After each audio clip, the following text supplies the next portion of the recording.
Hola a todos, soy Mónica Hacha, dietista, nutricionista y tecnóloga de los alimentos. Hoy os voy a explicar en qué consiste y cuándo se debe hacer lo que se denomina test de aliento.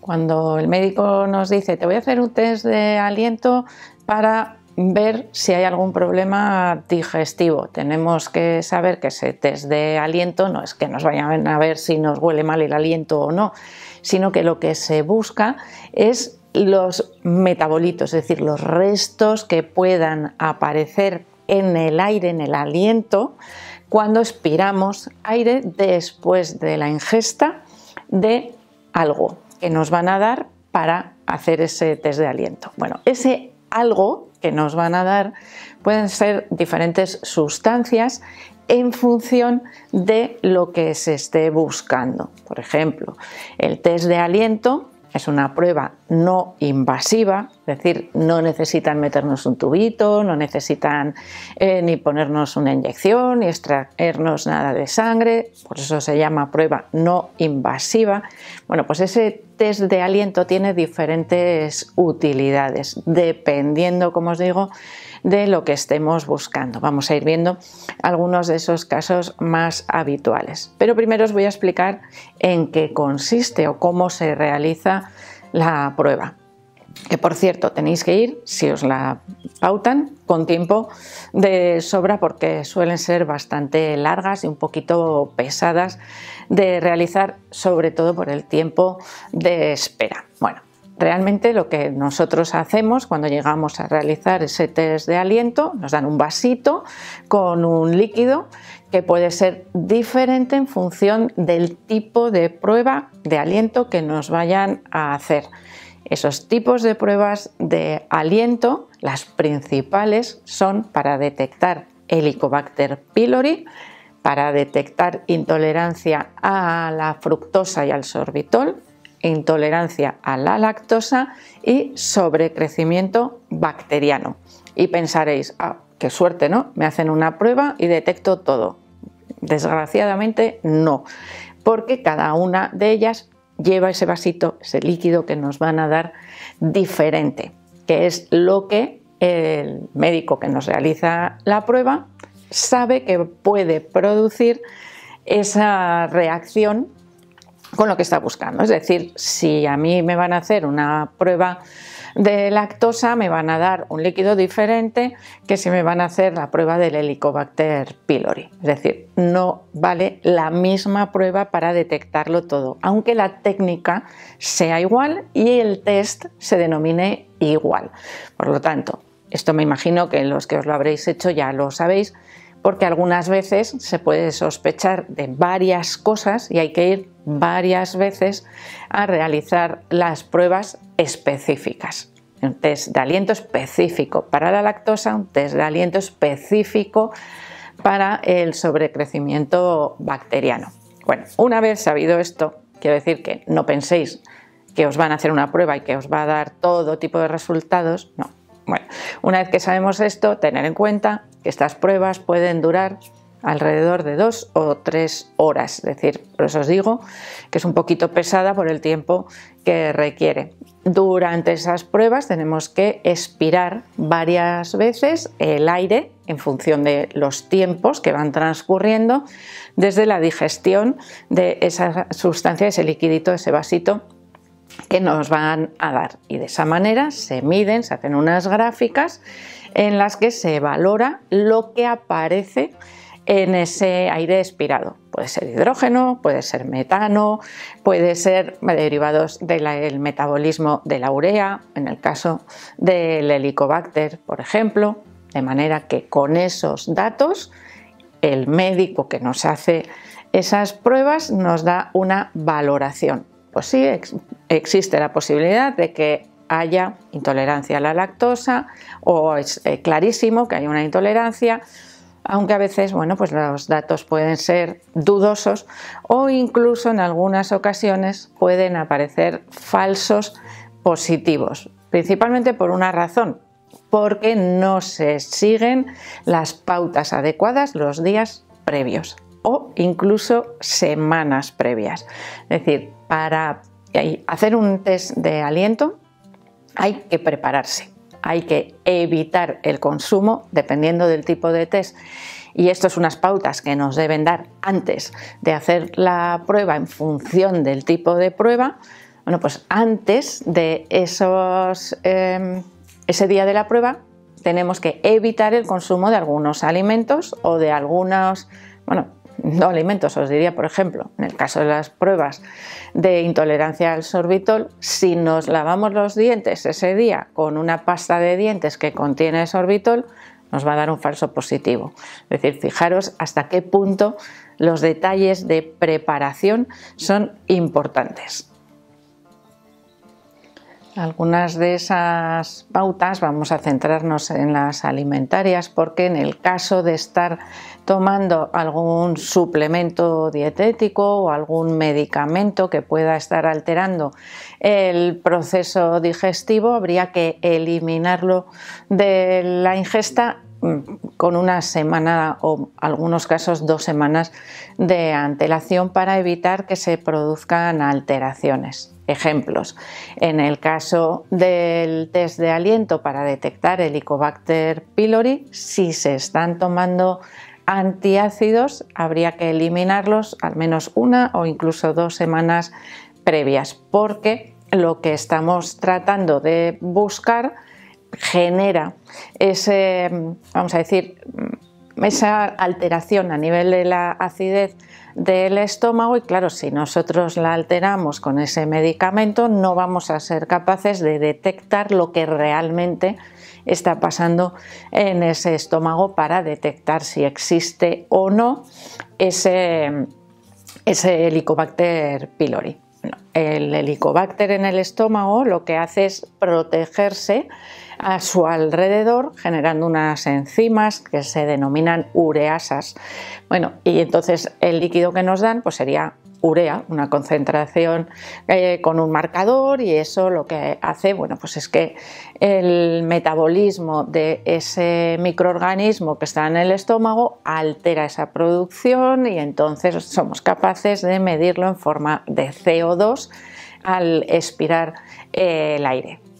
Ya veis que son mecanismos un poco complejos que al final, bueno, pues lo que conseguimos es una prueba que sea indolora y que sea no invasiva y por lo tanto hasta cierto punto cómoda, fácil de realizar, pero que lleva tiempo porque necesitamos esperar a ese metabolismo. Bueno, en el caso, por ejemplo, del Helicobacter también se requieren al menos 12 horas de ayuno previo para evitar que en el estómago pueda haber alimentos que alteren esa producción de los metabolitos, de lo que genera ese Helicobacter.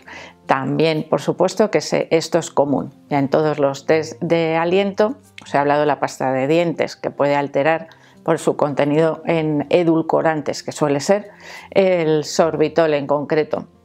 Bueno, en cualquier caso, se recomienda no lavarse los dientes con pasta de dientes, con ningún tipo de pasta de dientes, para evitar que a nivel de la boca o en caso de ingestión accidental también se puedan producir alteraciones. No fumar, no beber nada que no sea agua antes de la prueba. Incluso en las mujeres se recomienda evitar el uso de barras de labios, porque como expiramos o soplamos en un tubito en el que tenemos contacto y además pues muchas veces esa propia barra de labios nos chupamos, ¿no? O igual, y pasan restos también a la cavidad bucal, es decir, podrían alterar de alguna manera ese resultado. En el caso de las pruebas que detectan el metabolismo, que se basan en el metabolismo de los carbohidratos, fructosa, sorbitol, lactosa e incluso el sobrecrecimiento bacteriano, se recomienda evitar el día previo, las 24 horas previas, el consumo de alimentos ricos en fibra y de alimentos que contengan cualquier tipo de carbohidrato, es decir, priorizamos principalmente los alimentos proteicos y alimentos grasos. Por lo tanto, evitamos las frutas, las verduras, las legumbres principalmente en el día previo a la realización de la prueba.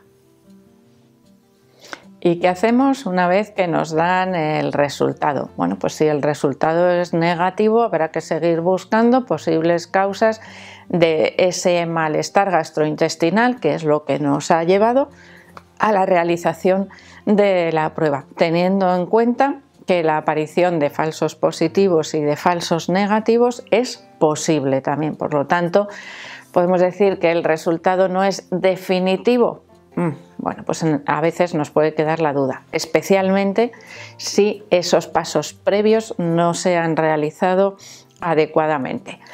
En el caso de un resultado positivo, evidentemente el tratamiento dependerá de qué es lo que estemos buscando, ¿no? Pero vamos a hacer como algunos pequeños grupos.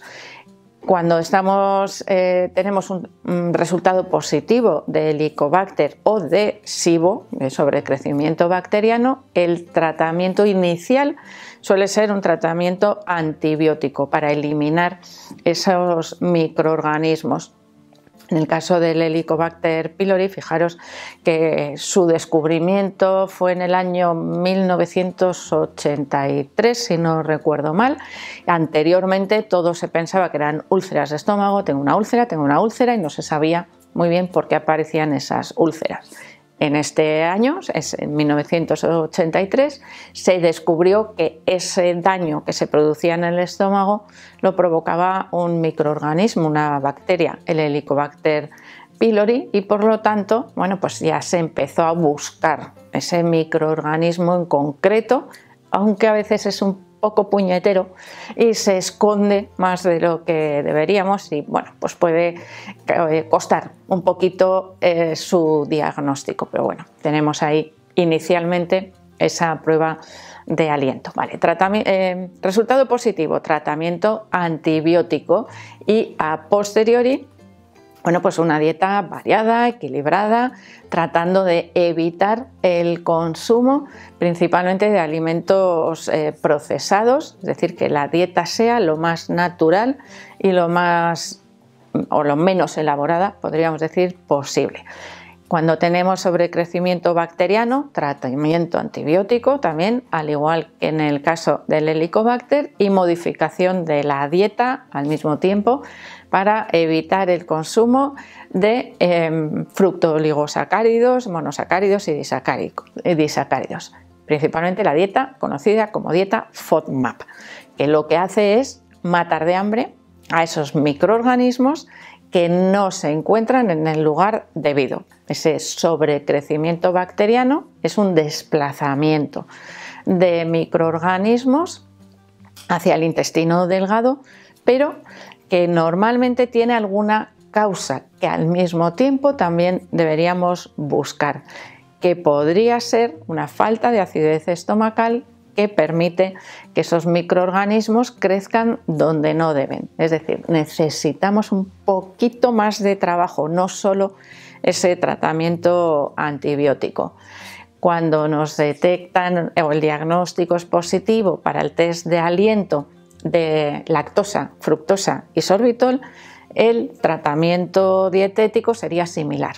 Eliminación de esos nutrientes, podríamos decir que hasta su tolerancia, porque la tolerancia cero no suele estar presente. Realmente hay cierta tolerancia al consumo de alimentos con fructosa, con sorbitol y con lactosa. Hay que realizar las estrategias dietéticas adecuadas y al mismo tiempo buscar el origen de esas intolerancias, que puede estar en un daño o en una alteración de la mucosa del sistema digestivo.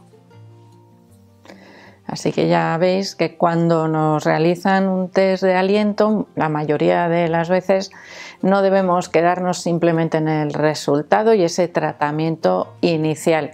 Muchas de estas alteraciones digestivas que causan malestar, dolor de estómago, gastritis, por ejemplo, en el caso del Helicobacter, inflamación, formación de gases, malas digestiones, en el caso, por ejemplo, del SIBO, sobrecrecimiento bacteriano, y también problemas digestivos de mala absorción de nutrientes en el caso de la fructosa, la lactosa y el sorbitol. Como digo, no debemos quedarnos exclusivamente en ese diagnóstico, sino que tenemos que buscar la manera de mejorar ese sistema digestivo. Lactosa, fructosa y sorbitol, muchas veces cuando no tienen causa genética, suelen ser secundarias a otro problema digestivo. Así que una pequeñita labor de investigación extra que tendrá que hacer el médico o el gastroenterólogo o la persona que esté siguiendo el tratamiento dietético. Así que espero que el vídeo os haya resultado interesante. Por supuesto que le deis al like, no dejéis de suscribiros al canal y espero seguir viéndoos a todos en los próximos vídeos.